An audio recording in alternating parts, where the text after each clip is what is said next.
So, how does suffering increase our virtue, right? So, pretend that I am stuck in line and it's a very long line and I have to just wait patiently. Well, I am uncomfortable waiting patiently, right? So, being uncomfortable is a type of pain. It's a less severe type of pain. I'm not dying of cancer or anything like that. It's just, I'm just uncomfortable. And being uncomfortable buys me the virtue of patience, because that means that I'm not used to suffering. I'm not used to being uncomfortable. But by me making myself uncomfortable purposely, by me allowing myself to wait in line patiently, I start to increase in that virtue little by little. So it is with every other virtue possible. So if you want to learn the virtue of hope, you're going to have to be tempted towards despair. Like, God allows situations such as depression or financial security being shaken in your household, right? Whatever the trial might be, that you are prone to despair.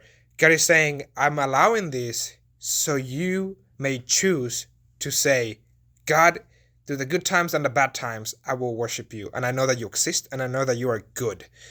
So through the trial, you earn the virtue. So at the end of the day, there's a plethora of saints that prayed for an increase in virtue, but they knew exactly what they were asking for. They knew that they were asking for suffering. And therefore, even Saint Teresa of Lisieux said once, suffering is not suffering for me anymore. Like, I'm not capable of suffering anymore, because every suffering is a joy for me, because I know that I'm going to be increasing in virtue. And virtue is what I want most. That's not the exact quote, but that's close enough, more or less.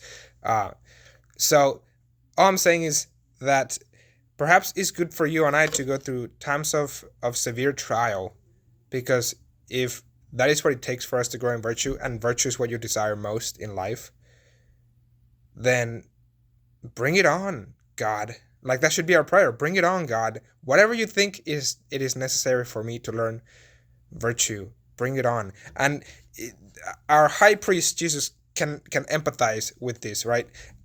Because he learned obedience through death on a cross, right? And it was a very severe trial, right? Jesus did not need to grow in virtue, but he had to fulfill all virtue within himself, which means that he had to go through every single trial in order to conquer every virtue, in order for him to say, I successfully went through life without ever committing a sin, right? And obviously he's the only one on earth who has been able to do that, except for our Mother Mary, but that's not the point.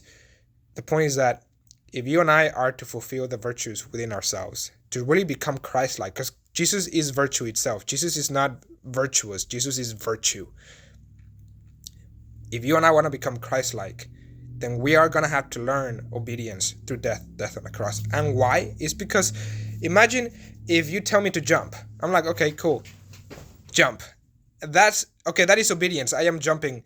But is it really that hard to obey whenever it's just jumping, right? So what God does, he'll test your level of obedience in order to increase it, right? He'll teach you more and more obedience. Like, whenever you say test, is really a test. You cannot move on to the next section until you pass the test on the first section, because you need to know the information. So for the next section, God increases the trial. He makes it harder in order for you to say to yourself, I do choose to obey, even through these strenuous circumstances. So with that said, Jesus, like, the final trial of Jesus was the hardest one of all.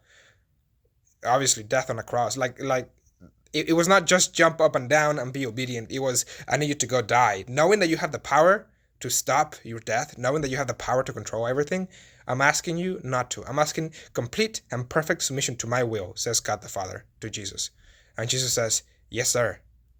Yes, my Lord and my God. Whatever you ask of me, I will do. I am your humble servant. So, yep, okay. This video is getting long again. Sorry for the long videos. Anyways, I'll see you later. Bye.